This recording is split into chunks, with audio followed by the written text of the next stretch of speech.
Blessed and happy Sunday to all of you, my dear friends, my dear brothers and sisters, my dear good people of God, faithful followers of the Daily Gospel Reflection with Father Jack. My dear kababayans, today is August 3, 2025, and today is the 18th Sunday in Ordinary Time Year C.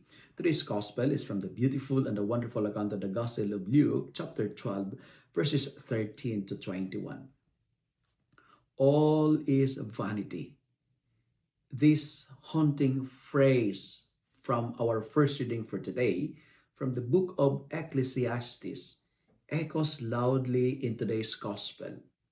The rich man who stored up grain for himself thought he had everything he needed: security, comfort, and success. Name it.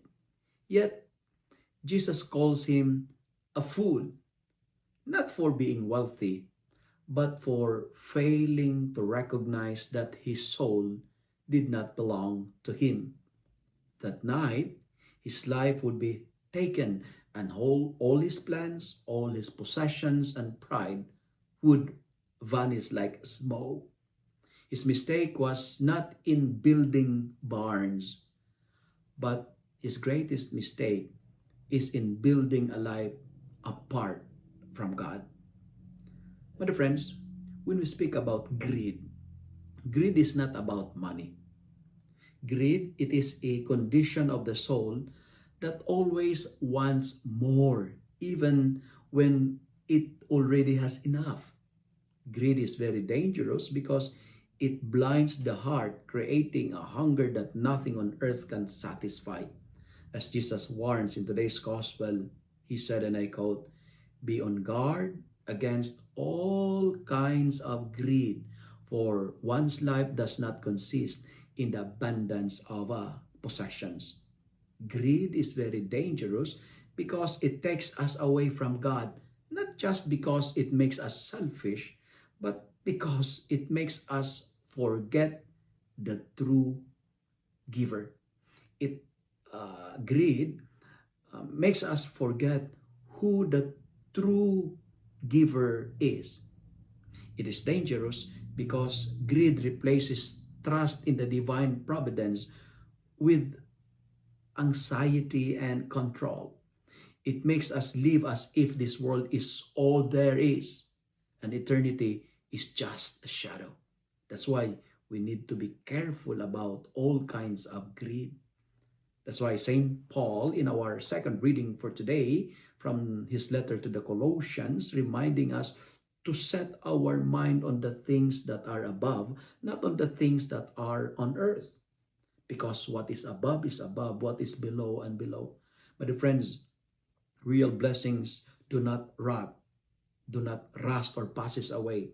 Because real blessings, they are found in the fruit of spirit, in the fruit of love. They are found in mercy, in generosity, and in a heart anchored and rooted in God.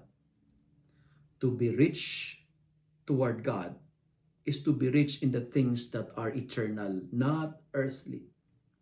Today, we are challenged to put to death whatever in us is earthly, like greed, selfishness, pride, lust, all kinds of sins, and to live for what lasts, like holiness, charity and communion, and generosity, and communion or relationship with God. Let me end my reflection by saying, we have to remember that life is not measured by our riches. Our life, our worth is not measured by the brand of the cars we drove. It's not measured by the sizes of our house.